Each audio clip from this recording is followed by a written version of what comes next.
Good morning. Still morning, right? Good morning. Yesterday, the world saw the truth of January 6th. They saw what we knew, that our Capitol Police and the Metropolitan Police of Washington, D.C. were our heroes. They risked their lives to save the Capitol, our democracy, and to honor the Constitution which called for us on January 6th to count the vote, receive the electoral college votes, to count them, and to certify the President of the United States. There was an assault on that particular day. It wasn't just any day of the week, to make sure that we did not honor the Constitution and that we would disrupt the peaceful transfer of power. Those law enforcement officers were heroes. They risked their lives to honor the oath they take to uphold the Constitution. Their testimony was powerful. We thank these patriotisms for their heroism and the valor of that dark day. And we thank them for their courage to present their harrowing testimony of what happened that day. We have a duty to the Constitution and to the country to find the truth, to follow the facts where they take us, and to honor the trust that the American people have placed in us. We must ensure that the American people have confidence in the truth that emerges. We thank our heroes, more than just the four who testified, but the story they told. I have quoted President Lincoln many occasions, and I did most recently yesterday morning to the House Democratic Caucus. And this is what he said during the Civil War. We cannot escape history. We of this Congress and this administration will be remembered in spite of ourselves. No personal significance or insignificance can spare one or another of us. He then went on to say, Lincoln did, we bear the responsibility to find the truth and to ensure, again, this is my words now, this attempt to overthrow the government never happens again. This is called patriotism. It is about the Constitution. It is about the life and future of our American democracy. There is no room for politics or partisanship. I salute Chairman Thompson and the entire committee for the solemnity and patriotism they brought to the proceedings. I'm very proud of all of them, but all of us are most proud of the law enforcement officers who testified. As the Select Committee pursues the truth, the House continues to work for the people. Right now, we have the appropriations bills on the floor that meet the needs of America's working families. I'm always taking pride in the Appropriations Committee, being an appropriator for many years myself. It's a place where we always strive for bipartisanship. We always try to find common ground. The President said that help is on the way. Well, we can say with these bills that help is here, with the investments in jobs, opportunity, and again, working families. That is what unites us as Democrats, our commitment to America's working families, despite whatever differences we may have. And in this legislation, we're benefiting Americans' working families with investments in health, education, and financial security as we advance justice. Rebuilding the infrastructure as we take America into a clean energy future to fight the climate crisis. We're helping workers by creating jobs, thousands of good-paying jobs that this legislation will engender. We're fighting future pandemics and advancing America's preeminence in science. Science, science, science, and science. Honoring our duty to veterans and keeping America safe. At last, the Senate has, again, I go to another subject, on the subject of the supplemental that we sent over 2 months ago to the Senate. I'm very pleased that we're hearing that they may be taking up that legislation finally today. It's not what we sent. It's certainly not what we need, but it is a good step forward. We are eager to see what does transpire. We understand it will happen today. There are certain things that we had wanted to have a bonus for our workers. Here they're not in. Well, when we see what they actually pass, we can talk about what we need to do along the way. But we do, it's long overdue, months overdue, hundreds of billions of dollars underfunded, but nonetheless, I think the actions yesterday by our law enforcement officers and their appeal to get something done as soon as possible has perhaps even jarred the Senate to move in a bipartisan way to pass this legislation. So we look forward to seeing what they do and hopefully taking up that legislation this week. It doesn't mean that we're finished, but it does mean that we can't wait another day until we strengthen our Capitol Police force, strengthen the Capitol, the actual physical Capitol, so as soon as we can come to a time when families and children can come and learn about the Congress, legislators can do their job, you all can do yours covering it all, and we can return to some normalcy. And that, I guess, is about it for now. Any questions? Speaker, Yeah. just to clarify something from earlier, is Kevin McCarthy a moron, and if so, why? I said earlier in my comment, science, science, science, and science. On almost every subject that you can name, science is the answer. Whether it's the climate crisis, whether it's a health crisis, whether it's our preeminence in the world in technology, science, science, science, science. To say that wearing a mask is not based on science, I think, is not wise, and that was my comment. And that's all I'm going to say about that. Yes, sir. Yes, sir. On the January 6th committee, Yes, sir. what steps would you like to see them take next, and how soon should they take them? You're about to go on a 7-week recess. Well, the committee is its own functioning self. I made the appointments. We understood what our purpose was. We passed the legislation to establish it, but they will make their determination in terms of time, place, and circumstances, as we heard from the officers yesterday. That's how you make a judgment, and so they will make those decisions. I'm not involved in those decisions at all. You did take some political backlash for the idea of how long this might go, the idea that it would lead into next year. Would you like to see them move expeditiously?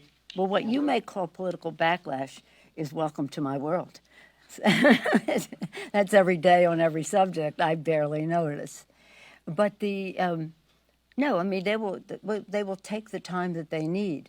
I've said that because we were very late in getting to this, because we were striving for the bipartisan commission, which we thought was very possible. It was something that we yielded on every score in terms of makeup, who's on it, process, who can subpoena, and timing. And we wanted it by the end of March, they wanted end of December, fine. And that was even a source of questioning with the Senate. They wanted clarity about when that would be. So, but now a few months have gone by since all of this discussion happened. They will take the time they need, follow the facts where they take them, and do so in a way that is worthy of our Constitution as we protect and defend it. So it's not about wanting to make it last long. No, it will take as long as they decide in terms of the need of time to follow the facts. But I'm not in that. They made the decision, and I salute them. And they went right out. Perhaps you were there when they went out and said, "We're going to have our first hearing, and we're going to focus on the law enforcement officers." That was their decision, and it was a very wise one. Yes, ma'am. Yes, Senate Minority Leader Mitch McConnell is doing a number of radio ads in the coming days in Kentucky to promote getting vaccinated in his state. What do you make of this effort, and has he done enough to call out specifically some on the right who are spreading vaccine misinformation? Well, I'm glad that he's doing those ads, long overdue. This was so self-evident and so obvious. They must have been getting, I don't know, maybe they were getting, to use your term, political backlash for not doing it, as they now sadly see people suffering, and in some cases with long-term COVID. So certainly the Republican Party has been delinquent in embracing the science that people need to be vaccinated. And that's why when we talk about the masking policy in the House following the guidance, we always just follow the guidance of the Capitol physician. There is no discussion about should we do it, should we not, for one reason or another. It's the decision of the Capitol physician who is following the guidance of the CDC about the mask. Well, the people have known for a long time that we need to do the vaccinations. I know a lot about that viruses because I, for 30 years, have been working on the HIV and AIDS. My very first words on the floor of the House were about HIV and AIDS. And what I can tell you is, if I thought 30 some years ago when I took the oath that day and spoke about AIDS, then in the next minutes after that, in a special election, it was a special swearing in. If I had thought then that we would not have a cure for AIDS 30 years some later, I would not have possibly believed that. We have quality of life, we have good therapies, we have good care, we have good prevention, but these viruses are very resourceful. They just mutate as they see fit. And in terms of what that means now, the mutations are engendered by transmittal. So the more people who are vaccinated, the less transmission, the less mutation, the less challenge for how do we deal with this new variant. So long overdue, but always welcome in terms of the leader taking out ads. I'm so happy for the people who will be getting that message, who for some reason or other may have thought that politicians know more about science than scientists. Madam Speaker, to the select committee for a moment. Yes, sir. There's been a number of members of Congress who've been identified as potential witnesses. If those members are called and they refuse to testify, what message would that send? And what steps would the majority take to compel that testimony, perhaps fines or something like that? Perhaps I wasn't clear enough. This is the work of the select committee.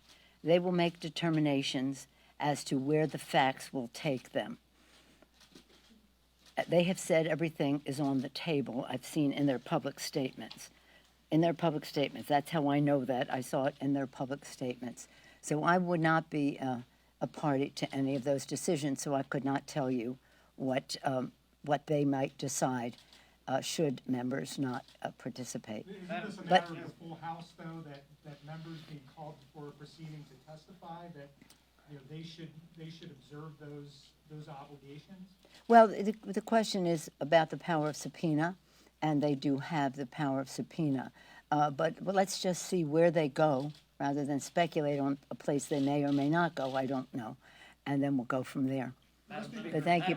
Yes, There's been a lot of back and forth between the administration and Democrats here on Capitol Hill about student loans and canceling student loan debt. Each has said, well, the president can do this by executive order. The president said, oh, let's do it by legislation. Can you explain why the administration and Democrats in Congress pushing for this are fighting this out this way? Why, I mean, it would seem there's not the votes to pass the bill. Is that in fact the case? Is that why Congress is... No. Well, thank you for your question. It's so refreshing to get a question on substance and process, but not responding to whatever. Here's the thing.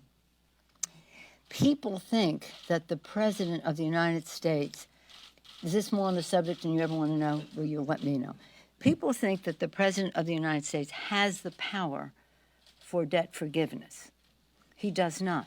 He can postpone, he can delay, but he does not have that power. That has to be an act of Congress. And I don't even like to call it forgiveness because that implies a transgression. It's not to be forgiven. Just freeing people from those obligations. So the question of who gets forgiven, to use the term of art that is out there, is a debate. Do we use whatever money there is for the broadest base of support of those with more people with even less debt or fewer people with more debt? That's a policy discussion. But the difference between the president can't do it. So that's not even a discussion. Not everybody realizes that, but the president can only postpone, delay, but not forgive. And that said, following up, what would be the parameter, and what would be fair to those who have incurred major debts, repaid them, or are still working to do so? Yeah. And then if, say, something were to go through, say, okay, this group had to pay and this group. Yeah, well, there you are. You've described it very well. I do think that what the president is putting forth in Build Back Better in terms of opportunity for all Americans, whether they go to college or not, that they may not even aspire to that, and that's fine. And that's fine, but we do want to give them vocational training or other opportunity so they can reach their fulfillment as well. So this is a broader discussion, but it is it's not one that we're going to solve right here and now. But that would be an attitude that people would have. But even take it on top of that, suppose your family was not, your child just decided they want to, at this time, not want to go to college, but you're paying taxes to forgive somebody else's obligations. You may not be happy about that. But you know what? We want all of our kids to reach their fulfillment. To the extent that they want to go to college, we do not want them to be prohibited from doing that for financial reasons. I've had high school students come in here and say with their grades, they're able to be accepted in the Ivy League here and there, but their family's economic situation does not enable that to happen because they have to stay close to home to work, to be part of the family situation. So what we'd like to do is have an economy that is fair, that gives opportunity, and does not hold anybody back because of financial reasons. And again, how some people may view the relieving people of this obligation has to be viewed in a fair way, where we have something that gives opportunity. That's the big word, opportunity, to all of America's families. Yeah. On infrastructure, Yes, there's yes. talk in the Senate that there's a bipartisan deal which Yeah. can reach with the White House. Would you commit to approving a bill unchanged, a Senate bill unchanged, assuming it passes the Senate, would it be unchanged in the House? No. You change it. No, I mean, the point is we have to see it. Have you seen it? I have not. No, we haven't seen it, so you're asking me to commit to something that none of us has seen. We are rooting for it. We're hoping for the best. That was good news just as we came in, that it broke, that they thought they were even closer. We've heard that before. But no, I mean, we very much want it to pass. Our chairman of our committee of jurisdiction is saying that we'd like to see it, and perhaps we may have to have some discussion about it. But I can't commit to passing something that I don't even know what it is yet, but I'm hoping for the best. But you still won't put that on the floor until reconciliation is passed the Senate. Yes, still. Thank you for your question. She's saying that was the last question, and when Drew says it's the last question, Should that's the what I have to Giants do. trade for Max Scherzer? What, dear? Should the Giants trade for Max Scherzer? Oh, here we go. Here we got sports. If you think I'm in a mood, I've been staying up all night watching the Olympics, the reruns, the this, the that. I just love watching it, and the drama of it all, too. But God bless our athletes we admire them for their skill and their discipline and their focus and their talent. And we admire them as athletes, but we admire them as people for having the strength to walk away from all of that. Thank you all.